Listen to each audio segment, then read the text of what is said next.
For a long time, humans were the new kids in the galaxy. They had only just reached the stars when they found out they were not alone. Hundreds of other species were already out there, talking, trading, and making rules together in something called the Galactic Concord. Earth joined, hopeful and eager. They wanted to learn, to help, to belong. But the other species did not treat humans like equals. Most saw them as loud, messy, and too quick to act. The Varelians, who had lived for thousands of years and ran most of the Concord's decisions, spoke slowly and moved even slower. They called human ideas rash and emotionally driven. They smiled politely when humans spoke in council meetings, then ignored every word. Chris Langley was one of Earth's youngest diplomats. He was calm, smart, and good with words. He spent his days in the tall silver halls of the Concord's central station, orbiting a quiet blue star. Every morning he walked past aliens twice his height with skin like stone, or floating jelly-like beings who communicated through color shifts. He never complained. He believed if humans just showed they could be trusted, things would change. Lena Ruiz worked nearby in the science wing. She was an astrophysicist from New Mexico, with sharp eyes and a quiet laugh. She studied cosmic anomalies, strange ripples in space that no one else understood. Her work had helped fix navigation errors for half the Concord fleet. Yet when she presented her findings, the Varelian Review Board would say, "Interesting. We will consider this in the next cycle." That next cycle never came. Out beyond the safe zones of the Concord, human colonies struggled. On Epsilon 9, a cold rock rich in rare metals, miners worked 16-hour shifts to keep Earth's growing cities powered. They sent regular reports to Concord security asking for patrols. The Corax, a brutal, warlike species, kept raiding their supply lines. Ships vanished. Workers disappeared. The Concord called the Corax historically misunderstood and refused to label them as enemies. Conflict only grows when you feed it, the Varelians would say. Humans kept feeding the Concord instead. They built faster engines, shared medical breakthroughs, and even repaired damaged alien ships for free. They hoped kindness would earn respect. But respect never came, only more requests, more delays, more silence. Chris once asked a Varelian elder why humans were never given real votes on security matters. The elder blinked his 3 eyelids slowly and said, "Your species has only been spacefaring for 2 centuries. We have governed peace for 20,000 years. You must learn patience," Chris nodded. He went back to his small office and filed another request for protection for Epsilon 9. It joined hundreds of others in a digital queue that moved slower than ice melting in shadow. Lena, meanwhile, noticed something strange. Human research stations kept losing contact, not all at once, but one by one. Each time, the station's non-human staff reported nothing unusual. Technical glitch, they'd say, or human error, but Lena knew better. She had friends on those stations. Good scientists. Careful people. They didn't just vanish because of a glitch. She tried to raise the issue in a science council meeting. A Varelian delegate interrupted her halfway through. "Your concern is noted, Dr. Ruiz. However, internal human matters should be handled internally. The Concord respects your autonomy." The words sounded kind, but the tone was final. The meeting moved on. That night, Lena sat alone in her quarters, staring at a star map dotted with red markers, each one a missing station. She felt a cold knot in her stomach. It wasn't fear. It was something worse. The feeling that no one was listening and no one ever would. Back on Earth, people still believed in the dream of unity. Children learned alien languages in school. News channels showed smiling humans shaking tentacles with diplomats. But in the shipyards of Mars and the deep space docks near Jupiter, workers whispered different stories. They talked about ships coming back with bullet holes no one would explain. About rescue signals that went unanswered for weeks. About promises that sounded nice but meant nothing. Marcus Boone was one of those workers. He flew scout runs along the outer rim, checking on remote outposts. He was quiet, with calloused hands and a dry sense of humor. He didn't care much for politics, but he cared about people. When Epsilon 9 went dark for the 3rd time that year, he volunteered to go check on it himself. His ship, the Wayfarer, was old but reliable. As he approached the mining station, his sensors showed power still running, life signs stable, but no response to hails. When he docked and stepped inside, the place was empty. Not wrecked. Not burned.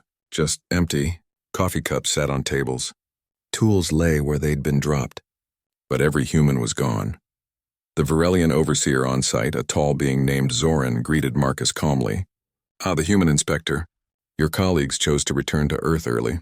They found the work too stressful." Marcus looked around. Stressful? They left their personal gear. Their pets. Their kids' drawings on the walls. Zoran tilted his head. Humans are emotional. Perhaps they acted on impulse. Marcus didn't argue. He scanned the station's logs. Everything had been wiped clean, except for a tiny fragment in the medical bay's backup drive. He copied it without saying a word. When he got back to Concord Station, he gave the file to Lena. She decrypted it late that night. It was a voice recording, badly damaged but clear enough. It was Dr. Helen Cho, a friend of Lena's from university. Her voice was shaky but calm. "They're not raiding us," Helen whispered. "They're taking us. Not for slaves. Not for ransom. They say our neural patterns are compatible. They're running tests. Don't trust the logs. Don't trust anyone who says we left on our own." Lena played the message 3 times. Then she sat very still in the dark. The next day, she and Chris met in a quiet corner of the station cafeteria. She told him everything. He listened without interrupting. When she finished, he didn't look angry. He looked tired. "We have to go to the council," he said. "We already know what they'll say," Lena replied. "Then we say it louder," Chris said. "We keep saying it until someone hears." But deep down, they both knew the truth. The Concord wasn't broken. It was working exactly as it always had, just not for humans. And somewhere far out in the cold dark, more humans were vanishing. Not with a bang, but with silence. Humanity had been patient. Very patient. But patience, like air or water, only lasts so long. And in the quiet halls of the Concord, no one noticed the change coming. Not yet. Part 2. The silence from Viridia 3 was different. It wasn't just a missing signal or a delayed reply. It was total. No comms, no beacon, no emergency ping. Just dead air where a busy research station should have been humming with data. Chris Langley felt it in his gut before the official alert even came through. He'd been reviewing old trade logs when the Concord's central alert system flashed red for Sector Theta 7, Viridia's location. His fingers froze over the screen. He knew that station. He'd helped negotiate its joint human-Varelian charter 2 years ago. Dr. Helen Cho had been there, and now she was gone. Marcus Boone was already suited up before the dispatch order arrived. He didn't wait for permission. He ran to his ship, the Wayfarer, and launched within minutes. No one stopped him. No one cared enough to try. The trip took 3 days. Marcus flew with his jaw set and his eyes on the stars. He didn't sleep much. When Viridia III finally filled his viewport, a pale moon wrapped in ice and shadow, he slowed his approach. Sensors showed power running, life support active, but again, no response. He docked at Bay 2, the human side of the station. The airlock opened without issue. Inside, the lights were on. Panels glowed softly. A half-eaten meal sat on a tray in the mess hall, but not a single human in sight. The Varelian section was different. It was full. Scientists moved calmly through corridors, running tests, logging data, acting as if nothing had happened. Their leader, Zoran, the same one from Epsilon 9, greeted Marcus at the junction between the 2 wings. "Ah, another human inspector," Zoran said, his voice smooth as glass. "Your people left suddenly.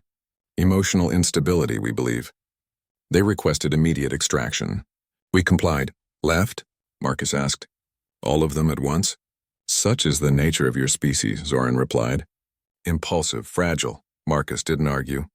He walked through the human labs. Everything was too neat. Beds made, consoles logged out, personal lockers closed. No signs of struggle, no panic. Just absence.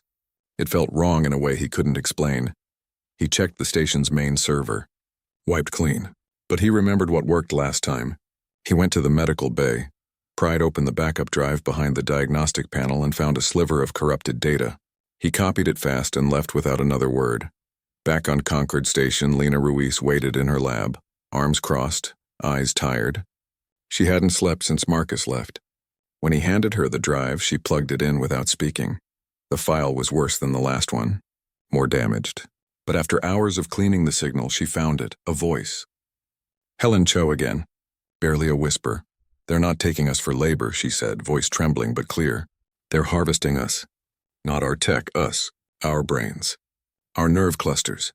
They say human neural tissue adapts faster than any other species. They're testing how long we last. Under pain, Lena's hands shook. She played it again. Then again. Each time the words cut deeper. She called Chris. He came running. When he heard the recording, his face went pale. He didn't cry. He didn't shout. He just stood very still, like a man who had just seen the ground disappear beneath his feet.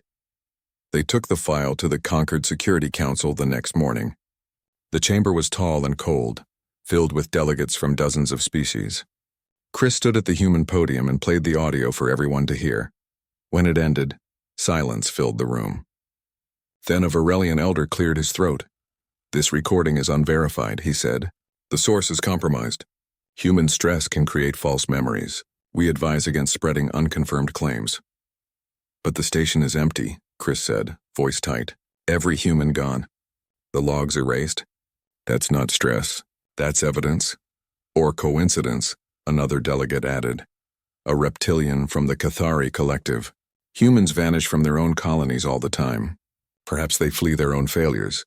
Lena stepped forward. "We have 3 other stations reporting disappearances in the last month. Same pattern. Humans gone, non-humans stay, logs wiped. You call that coincidence?" The Varelian elder raised a hand. "Dr. Ruiz, your passion is noted, but the Concord does not act on suspicion. We require proof. Solid, undeniable proof." "We just gave you proof," Chris said quietly. "No," the elder replied. "You gave us a whisper." The meeting ended. No action was taken. No investigation launched. The file was filed under unsubstantiated human concerns and locked away. That night, Chris sat alone in his quarters, staring at Earth through the viewport. He thought about his little sister, working on a terraforming project near Alpha Centauri. He thought about Helen Cho, who used to send him funny messages about alien coffee substitutes. He thought about how politely the Concord had dismissed them, as if they were children telling ghost stories. Lena didn't sleep at all. She went through every missing persons report from the last 6 months. She cross-referenced ship logs, supply manifests, medical records. She found a pattern no one else had noticed. Every vanished human had undergone a routine neural scan within a week of disappearing. The scans were required by Concord health protocols, administered by Varelian certified medics, she told Marcus. He didn't say much. Just nodded and started checking his ship's weapons systems, something he'd never done before. 2 days later, another alert came. Station K-12 near the Helios belt. Human crew missing. Non-human staff reporting voluntary departure due to psychological fatigue. This time, Chris didn't go to the council. He sent a message directly to Earth Command. Simple, clear. "We are not safe. They are taking us. Do not trust Concord medical or security channels." The reply came fast. "Understood. Stand by." Across human space, quiet changes began. Freighters rerouted. Colonies powered down non-essential comms. Medical teams stopped using Concord-certified scanners. No one announced it. No one made a speech. But humans started watching their backs.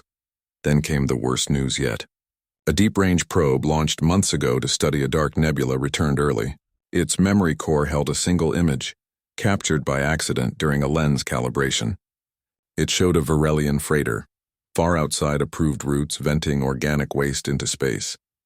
Floating in the debris were human fingers. Still wearing ID rings, Lena verified the rings. Matched them to missing personnel from Epsilon 9. She didn't show the image to the Concord. She sent it to every human colony, every ship captain, every research outpost. One message accompanied it. They lied. We believed them. No more. Chris watched the message spread like fire through human networks. He felt something shift inside him, not anger, not yet, but certainty. The kind that comes when you finally stop hoping and start seeing clearly. Marcus prepped the Wayfarer for another run. This time, he wasn't going alone. 3 other scout ships would follow, armed and ready. Not to fight, just to watch, to record, to remember. On Earth, the president addressed the Global Assembly in private session. No broadcast, no press. Just one sentence. If they want to treat us like lab rats, they'll learn we bite back. No one declared war. No one fired a shot. But something had changed. The patience that had held humanity back for decades, the belief that if they just behaved, if they just waited, they'd be accepted, was gone. In its place was something quiet, something hard, something that didn't need to shout to be heard, and out in the dark the disappearances didn't stop. But now every missing human left behind a name, a face, a story, and humans for the first time were writing it all down, not for the conquered, but for themselves. Because they knew deep down that the next time someone vanished, it wouldn't end with silence. Part 3. The change did not come with explosions or speeches. It came in quiet actions, small at first, then spreading like roots under stone. Humans stopped asking. They started doing. On Mars, engineers halted work on the new Concord relay hub. They didn't explain why. They just powered down the site and walked away. In the orbital docks near Jupiter, human freighters stopped accepting Concord cargo manifests. They ran their own routes now, using old Earth-based navigation codes no alien system could read. On Luna, scientists shut off data feeds to the central Concord archive. Their research stayed human. Chris Langley stood in his office on Concord Station and watched it happen through secure channels. He no longer wore the blue diplomat sash. He'd taken it off the day after the image of the floating fingers reached Earth. Now he wore a plain gray uniform, like the ones worn by station security. It wasn't a threat. It was a statement. He was no longer here to please. He was here to protect. He sent one final message to the High Council. Not angry, not loud. Just clear. We are no longer asking for justice. We are preparing for it, the Varelians laughed. Not out loud, but in their way. Through slow blinks and exchanged glances during closed sessions. They thought humans were bluffing. They thought this was just another emotional outburst that would fade in a week. They were wrong. Lena Ruiz coordinated the science withdrawal from her lab. She didn't destroy anything. She just stopped sharing. Human quantum models, neural mapping algorithms, even basic atmospheric calibration data, all went dark to non-human eyes. Within days, half the Concorde's deep space navigation systems began glitching. Their long-range comms, powered by human-built neutrino relays, started dropping signals. Not because the tech failed, because humans had quietly rerouted the signal paths to internal-only channels.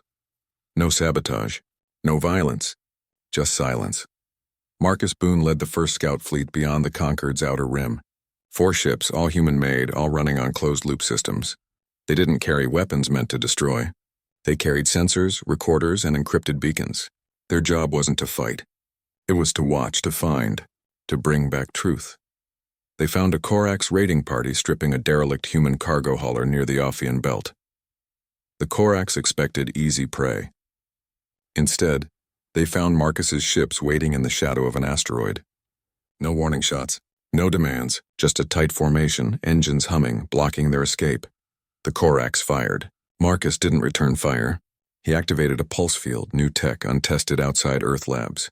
It scrambled the Corax ship's systems without damaging hull or life support. Within minutes, all 3 raiders were dead in space, drifting, helpless. Marcus broadcast one message on open frequency. Touch human property again, and next time we won't be gentle. Then he left. No prisoners. No trophies. Just a warning hanging in the void. Back on Earth, people watched the footage. Not on Concord news feeds. Those still called it isolated human aggression. But on private networks, in colony mess halls, in schoolrooms on Titan and Ceres, they saw it. They saw humans standing firm. Not begging. Not running. Just holding the line. Derek Shaw watched it from the bridge of the UN's Resolute, a destroyer being refitted in lunar dry dock. He'd been a freighter pilot once, hauling ice from Europa. Now he wore a captain's insignia and studied fleet tactics late into the night. He knew war might come, and if it did, humans would not fight like the Conquered expected. Slow, formal, bound by ancient rules. They would fight fast, smart, and together. That was the real surprise for the other species. Unity. Humans had always seemed divided. Nations, factions, old Earth grudges. But now every colony, every ship, every scientist and miner and child spoke with one voice. Not because a leader told them to, because they had all seen the same truth. No one else would save them. They had to save themselves. The Concorde tried to respond. The Varelians called an emergency session. They demanded humans return to cooperative protocols. They threatened trade sanctions. They hinted at expulsion from the Alliance. Chris Langley stood before the council one last time. He didn't raise his voice. He just said, "You had decades to treat us fairly. You chose not to. Now you'll live with what comes next." Then he walked out. Behind him, the human delegation followed one by one until the human seats were empty. Within hours, every human-built jump gate in conquered space went offline. Not broken, just locked. Only human ships with the right codes could pass. Supply lines froze. Medical shipments stalled. A Varelian colony on the far rim ran out of oxygen recyclers, human-made, and had to beg a human freighter for help. The freighter captain asked one question. "Did your people take ours?" When they didn't answer, he turned his ship around and left. Panic spread through the Concord. Not loud panic. The quiet kind that creeps in when you realize the floor you've been standing on was built by someone you insulted. Lena sent one final data packet to every non-human scientist she once trusted. Inside was a full schematic of the neutrino relay network, with a note. "You can rebuild it. It'll take you 50 years, or you can ask us nicely. But don't lie again." No one asked nicely. Instead, the Corax struck again, bigger this time. They hit the Proxima shipyards, a massive human construction zone where new colony vessels were being built. They came with 12 warships, expecting workers and half-finished hulls. What they found was a waiting fleet. Derek Shaw stood on the bridge of the Resolute, hands steady on the command rail. Around him, 20 human warships powered up, some refitted freighters, some brand-new destroyers, all running silent, all locked onto the Corax. "Hold fire," Derek said. The Corax charged in, roaring through comms in their guttural tongue. They fired on the shipyards. Lasers cut through empty scaffolds. No one was there. The yards had been evacuated days before. Then the human fleet moved, not in a straight line. Not in a classic Concord formation. They split, twisted, flanked, using asteroid cover, solar flares, even the shipyard's own wreckage as shields. Their weapons weren't meant to kill. They targeted engines, weapon mounts, comms arrays. Within 6 hours, every Corax ship was disabled, drifting, alive but helpless. Derek opened a channel. His voice was calm, clear, and carried across every frequency in the sector. "You took our people. You tested our restraint. Now you will learn our resolve." He didn't destroy them. He left them there as a message. On Earth, people didn't cheer. They just nodded. They understood. This wasn't about revenge. It was about respect. And respect once lost had to be earned back with more than words. The Conquered watched in stunned silence. For the first time, they saw humans not as noisy newcomers, but as something else. Something they couldn't control. Something they couldn't ignore. And in the quiet that followed, humanity did not gloat. They simply went back to work, building, watching, waiting. Because they knew the real test wasn't over. The Varelians were still out there. And they had secrets far darker than the Corax raids, but now humans were ready. Not with anger. With clarity, patience had broken. What came next was not chaos. It was consequence. Part 4. The Corax armada floated in silence around Proxima, their ships dark except for blinking emergency lights. No weapons charged. No engines running. Just metal shells holding scared, confused warriors who thought they were hunting prey, and found a storm instead. Derek Shaw watched them from the bridge of the UN's Resolute, his face calm, his eyes tired. He gave the order to hold position. No one fired. No one moved. The message was already sent, but the real enemy was not the Corax. Everyone knew that now. The Corax were just tools, brutish, loud, easy to blame. The truth was quieter, colder, and wore the robes of diplomats. Lena Ruiz had spent weeks digging. Not through space, but through data. She pulled every fragment from every missing station, every medical log, every corrupted backup drive Marcus Boone had recovered. She found patterns hidden in plain sight. All the vanished humans had been scanned using Varelian neural imagers. All the voluntary departures happened within hours of those scans. And every Varelian overseer on those stations reported the same phrase: psychological incompatibility. It was a code. She was sure of it.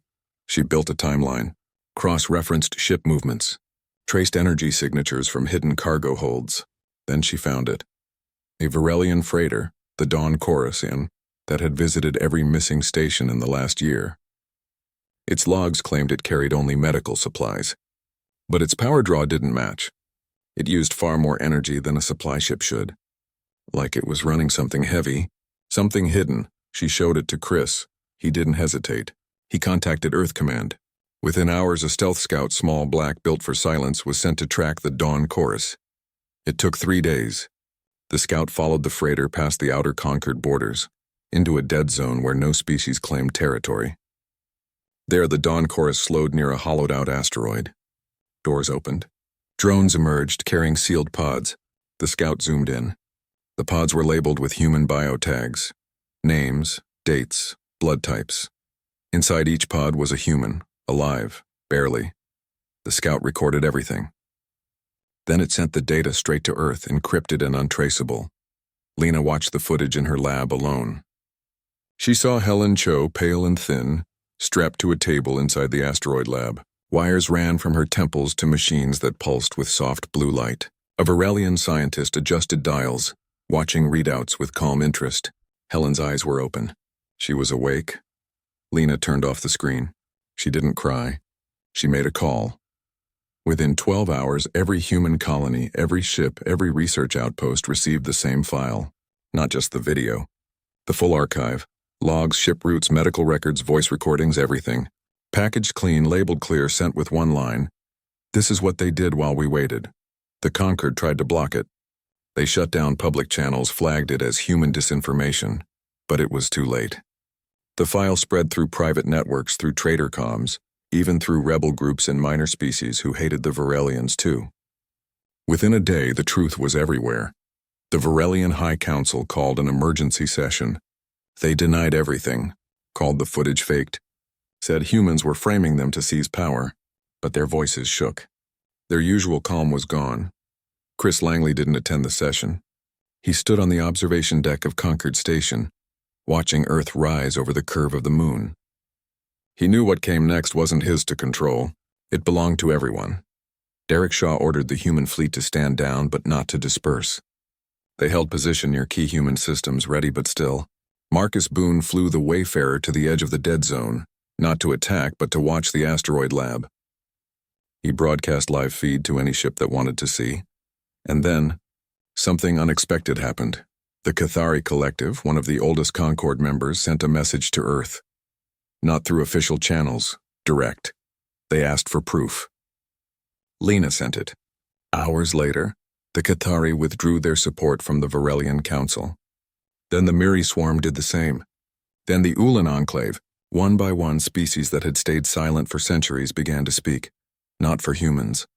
For themselves. Because if the Varelians could do this to humans, who were next? The Concord didn't collapse in fire. It cracked from within. Trust, once broken, could not be glued back with pretty words. On Viridia III, the Varelian staff tried to flee. Human security teams stopped them. Not with violence. Just with locked doors and calm voices. You stay until the truth is settled.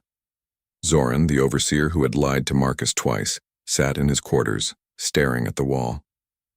He didn't resist. He knew the game was over. Back on Earth, the president addressed the world, not with a speech, but with action.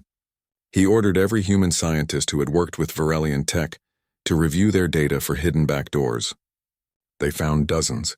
Neural scanners that logged brain patterns, medical patches that stored DNA, even translation implants that recorded private conversations.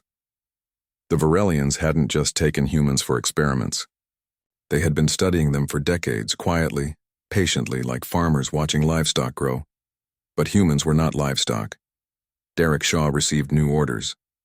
Not to attack, to escort. Human ships began guiding the disabled Corax vessels to a neutral zone. There, they handed them over to the newly formed Watcher Alliance, a group of minor species demanding transparency. The Corax, humbled and confused, surrendered without a word. Then came the hardest part, rescue. Marcus led a small team into the asteroid lab. They moved fast, quiet, armed but not aggressive.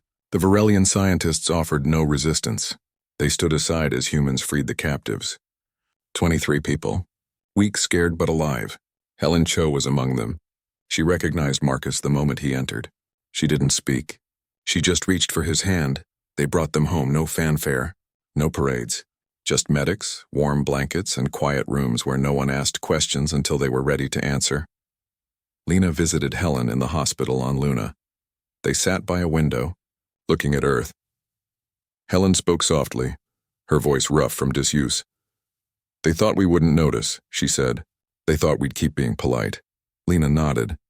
"We did for too long." Helen looked at her. "What happens now?" Lena didn't smile, but her eyes were steady. Now they remember. Across the galaxy, the message was clear. Humans had not started a war. They had ended a lie. And in doing so, they had changed the balance of power, not by force, but by truth.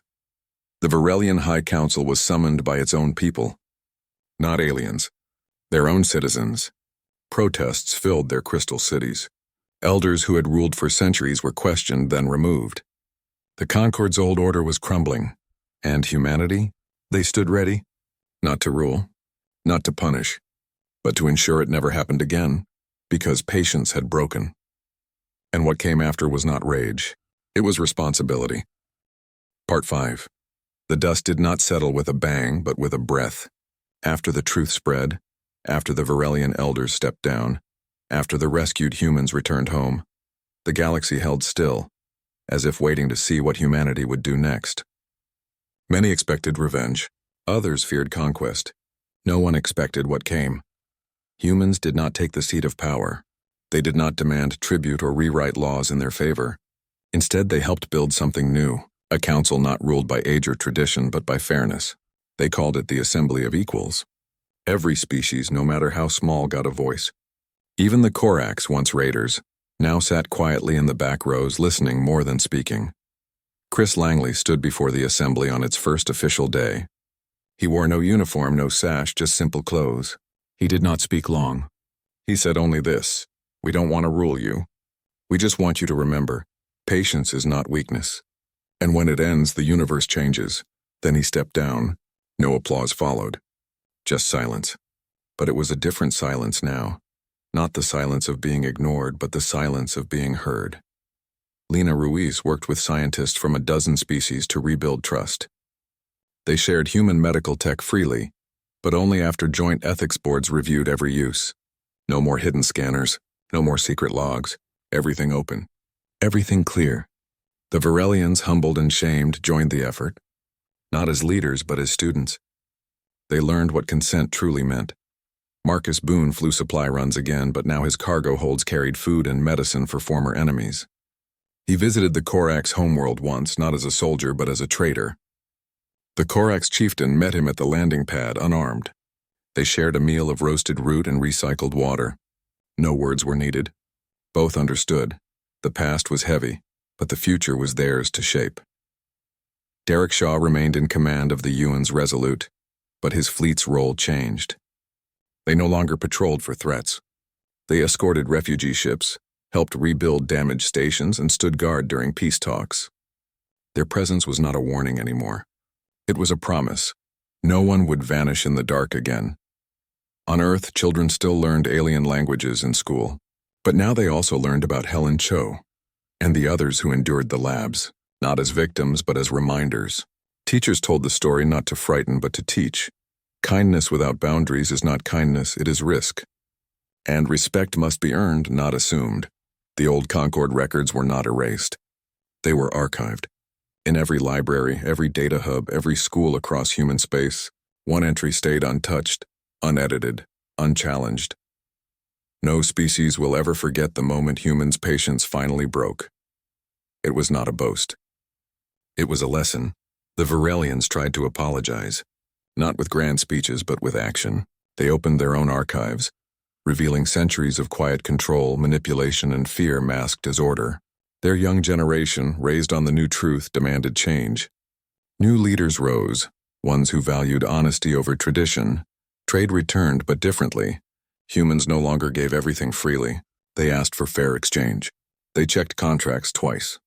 They walked away from deals that felt wrong, and no one called them rude for it. They were called wise. In the outer colonies, life went on. Miners dug metal on Epsilon 9. Farmers grew algae on icy moons. Engineers built new ships in the Proxima yards, but now every station had human-only emergency channels. Every crew member carried a personal beacon that bypassed conquered systems. Not out of hate, out of care. Chris visited Helen Cho one evening on Luna. She was stronger now, working as an advisor on ethical science. They sat on a balcony overlooking the Earthrise, sipping tea. "Do you think they really understand?" she asked. Chris watched the blue planet turn slowly in the black. "Some do, some never will. But they all remember." That was enough. The galaxy did not become perfect. Conflicts still flared. Misunderstandings happened. But something had shifted. No species dared dismiss a human request again. No treaty was signed without human oversight. And when a new species joined the assembly, the first thing they were told was the story of the broken patients. Not to scare them. To teach them. Years passed. The Wayfarer was retired, placed in a museum on Mars. The Ewan's Resolute still flew, now with a mixed crew, human, Ketheri, even a young Varelian cadet. Derek Shaw taught them all the same lesson. Strength is not in how hard you hit, but in when you choose not to. Lena published a paper titled Neural Ethics in Multi-Species Research. It became required reading across the assembly.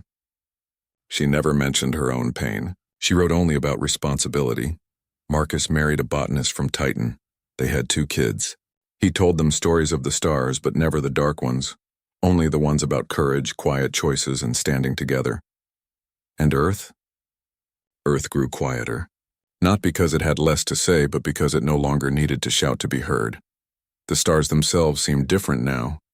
Not colder, not brighter. Just clearer, as if a fog had lifted and everyone could finally see each other for who they really were. No one forgot. Not the rescued. Not the guilty. Not the bystanders who stayed silent too long. The moment human patience broke was not the end of peace. It was the beginning of real peace, the kind built on truth, not convenience. And in the long nights when ships drifted between worlds and comms were silent, crews would sometimes whisper the old phrase not as a threat, but as a vow. Remember. Because in that word lived everything. Loss, courage, change, and the quiet power of a species that finally said, "Enough." The universe listened. And it changed,